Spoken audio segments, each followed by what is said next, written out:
अस्सलाम वालेकुम दोस्तों, उम्मीद है आप सब खैरियत से होंगे।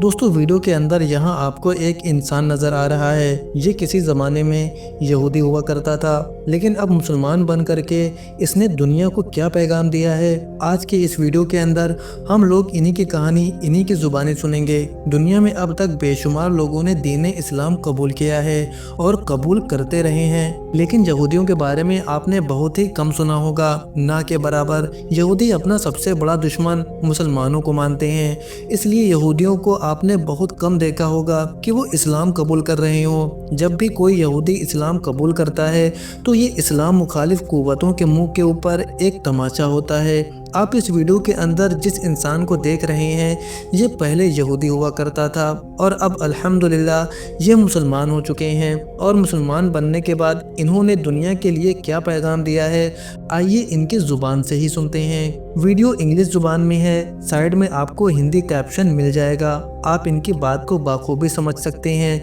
लेकिन अगर आप मेरी ज़ुबान में इनकी कहानी सुनना चाहते हैं तो वीडियो के आखिर में हम खुद खुलासा कर देंगे कि इन्होंने आखिर इस्लाम क्यों और कैसे कबूल किया।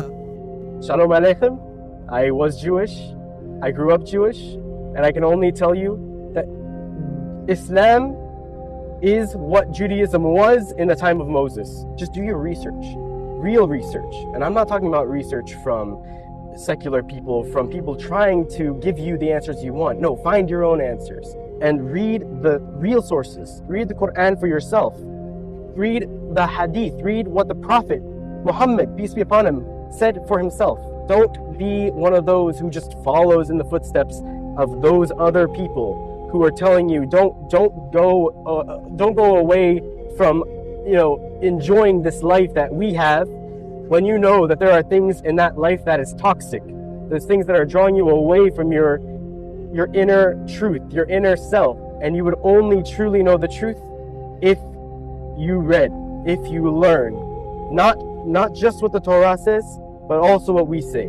Compare, contrast, and know we're not that far off. तो वीडियो आप लोगों ने देख लिया, आप में से बहुत सारे लोगों को समझ में आ गया होगा, लेकिन अभी भी मेरे कुछ भाइयों को समझ में नहीं आया होगा। जिनको समझ में नहीं आया उनको मैं इस भाई की बातों का थोड़ा सा मफहूम बता देता हूँ। ये भाई कह रहा है कि मैं पहले यहूदी था और मैं यहूदी ही बड़ा हुआ, लेकिन अब मैं दुनिया को ये बताना चाहता हूँ कि दीन इस्लाम ये वो दीन है जो हज़रत मूसा के ज़माने में यहूदियत था। यानी हज़रत मूसा अलैहिस्सलाम, हज़रत मूसा की उम्मत उस ज़माने में जिस दीन पर चला करती थी वो दीन कोई और नहीं बल्कि वो दीन इस्लाम ही है। यही बात हम मुसलमान भी कहते हैं कि जितने भी रसूल हैं सब रसूलों ने अपनी उम्मत को दीन इस्लाम सिखाया, दीन इस्लाम पर चलाया।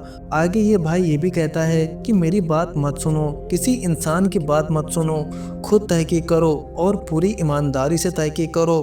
कुरान पढ़ो, हदीस पढ़ो, नबी सल्लल्लाहु अलैहि वसल्लम की ज़िंदगी पढ़ो, तौरात पढ़ो, आप खुद पढ़ो, खुद पता करो तो आपको जवाब मिल जाएगा कि हक क्या है। इस बंदे ने भी खुद तालीम हासिल की, खुद पढ़ा, खुद समझने की कोशिश की, और वैसे भी जो हक को पूरे दिल से तलाश करता है अल्लाह पाक उसके लिए हक को ज़ाहिर फरमा देता है। तो जब इस तरह से कोई यहूदी दीन इस्लाम में आता है और उसका वीडियो जब सोशल मीडिया पर पहुंचता है तो सबसे ज़्यादा तकलीफ़ यहूदियों को ही होती है, सबसे ज़्यादा तकलीफ़ इस्लाम मुखालिफ कुव्वतों को ही होती है। हम इस भाई के लिए दुआ करेंगे, अल्लाह पाक इसे साबित कदम रखे, अल्लाह पाक इसे दीन इस्लाम पर हमेशा हमेशा चलने की तौफीक अता फरमाए। मेरे मुसलमान भाइयों, इससे क्या समझ में आया? एक ऐसा इंसान जो यहूदी था लेकिन फिर भी वो इस्लाम में आया, उसने हक तलाश किया, उसने कुरान पढ़ा, उसने हदीस पढ़ी, अल्लाह ने उसके ऊपर हक ज़ाहिर कर दिया, हक वाज़े कर दिया। दूसरी तरफ मेरे मुसलमान भाई हैं जो कलमा भी पढ़ते हैं, जो अल्लाह के रसूल को रसूल भी मानते हैं, जो अल्लाह के वहदानियत का इकरार भी करते हैं, उसके बावजूद मुसलमान की एक बहुत बड़ी तादाद आज गुमराही में है और मार खा रही है। मुसलमान के अंदर एक बहुत बड़ी तादाद मुनाफिकों की हो गई है जो सिर्फ न्यूज़ चैनल वालों के पास जाने के लिए या चंद टकों के लिए या नेताओं को राज़ी करने के लिए या गैर मुसलमानों को राज़ी करने के लिए अपना ईमान बेच रही है, अपने कौम को बदनाम कर रही है। क्यों? क्योंकि उन्होंने हक की तलाश ठीक से नहीं की। मुसलमान घराने में पैदा हो गए तो मुसलमान नाम हो गया। मेरे मुसलमान भाइयों, कुरान पढ़ो, हदीस पढ़ो, हक तलाश करो। अल्लाह पाक हक जाहिर फरमा देगा। जो सच्चे दिल से हक की तलाश करता है, अल्लाह उसके लिए हक को जाहिर फरमा देता है। सबूत आपके सामने है। एक यहूदी इंसान था जो अब कलमा पढ़ के हमारे नबी की उम्मत में भी शामिल है और एक बेहतरीन मुसलमान भी है। दोस्तों, अब आप ये वीडियो हर मुसलमान भाई तक पहुंचाइए। बोलने में, समझाने में कमी बेशी और गलती हो गई हो तो मेरी इस्लाह करें। अस्सलामु अलैकुम। शादीशुदा जिंदगी खराब ना होने दें। अपनाइए अफ्रीका की जड़ी बूटियों से बनी ये बहुत ही कामयाब आयुर्वेदिक दवा। क्योंकि पुरुषों में मर्दाना कमजोरी कभी भी आ सकती है और हमारी हंसी खुशी जिंदगी भी गमों में तब्दील हो जाती है और अक्सर यही वजह दूरियों का बाइस बनती है। तो दोस्तों, अगर आप भी इस तरह की परेशानियों से जूझ रहे हैं तो हमसे व्हाट्सएप पर राब्ता करें। सिर्फ 1 ही महीना इस दवा को खानी होती है। इसके बाद बीमारी जड़ से खत्म हो जाती है।